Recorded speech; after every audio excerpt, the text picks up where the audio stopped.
श्री स्वामी समर्थ. स्वामी म्हणतात, बाळा आलास तू, बस आणि गप्प ऐक हा, अगदी कान लावून. स्वामी म्हणतात, बाळा रोज झोपण्यापूर्वी भगवंताला सांगा, देवा आजचा दिवस तुमच्या आशीर्वादाने चांगला गेला, तुमची कृपा आमच्यावर अशीच राहू दे, तुमची सेवा माझ्या हातून घडू दे, हीच तुमच्या चरणी माझी प्रार्थना आहे, असे रोज देवाला सांगायचे. बाळा समजले का? तो बाळ म्हणाले की होय स्वामीराया. स्वामी म्हणतात, बाळा कोणी कसे वागावे हे आपल्या हातात केव्हाच नसते, पण त्याचा आपण स्वतःवर कितपत परिणाम करून घ्यायचा हे मात्र कायम आपल्या हातात असते. बाळा ऐकतोस ना? ऐक. हे बघ, इतरांकडे काय आहे यापेक्षा स्वतःकडे काय आहे याच्यामध्येच जो आनंद शोधतो तोच खऱ्या अर्थाने सुखी होतो. कारण तडजोड हेच आयुष्यात दुसरे नाव आहे, हे लक्षात ठेव. बाळा कठीण काळात जेव्हा आपल्या हृदयातून सर्व काही ठीक होईल असा दयेचा आवाज येतो, तेव्हा तो आवाज देवाचा असतो. म्हणून परमेश्वरावर विश्वास ठेवा. तेव्हा तो बाळ स्वामीला म्हणतो की स्वामीराया तुम्ही माझ्यासोबत कायम राहा. तेव्हा स्वामी म्हणतात, बाळा माझे तुझ्यावर कायम लक्ष आहे, वेळ कशी असो तुझ्यासोबत चालतो आहे मी. सुख दुःख तर आयुष्यात चक्र आहे, पण त्यात तुला अलगद तारतो मी. बाळा घाबरू नकोस, आम्ही आहोत तुझ्या पाठी. स्वामी त्या बाळाला म्हणतात, बाळा आता ऐक, मध्ये मध्ये बोलू नकोस. स्वामी म्हणतात, बाळा निंदा नेहमी त्याचे व्यक्तीशी होत असते जी नेहमी दुसऱ्यांच्या सुखदुःखात धावून जाते. जसे गुरुशिवाय ज्ञान मिळू शकत नाही, त्याप्रमाणे निंदकाशिवाय माणूस प्रगती पण करू शकत नाही. बाळा बरोबर आहे ना? तेव्हा बाळ काय म्हणतो, होय स्वामीराया बरोबर आहे.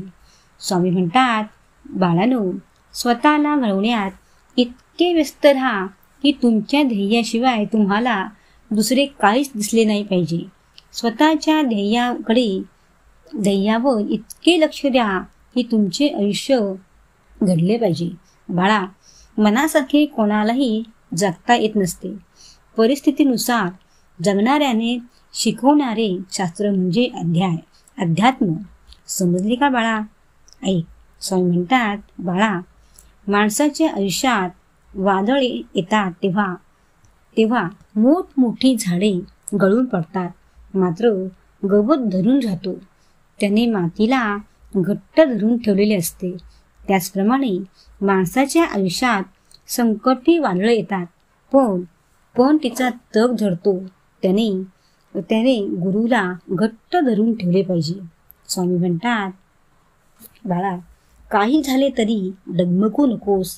कायम तिथे सगळे संपले असे वाटते तिथे स्वामीलीला अगोदरच सुरू होते. बाळा एकदा वेळ निघून गेली की सर्व काही बिघडून जाते. मग कितीही पश्चाताप करून उपयोग काहीच नसतो. बाळानो वेळेचा उपयोग करत राहा. बाळा प्रत्येक वेळी तुमचे आयुष्य बदलू शकते. प्रत्येक संधीचा फायदा घ्या. बाळा परमेश्वराच्या इच्छेशिवाय झाडाचे एक पान सुद्धा हलत नाही. जेव्हा स्वतःजवळ काहीच नसते पण दुसऱ्यासाठी सर्व काही देण्याची तयारी असते, तेव्हा माणूस नाही तर देव दिसतो. बघ बाळा कसे वाटले तुला माझे ऐकून?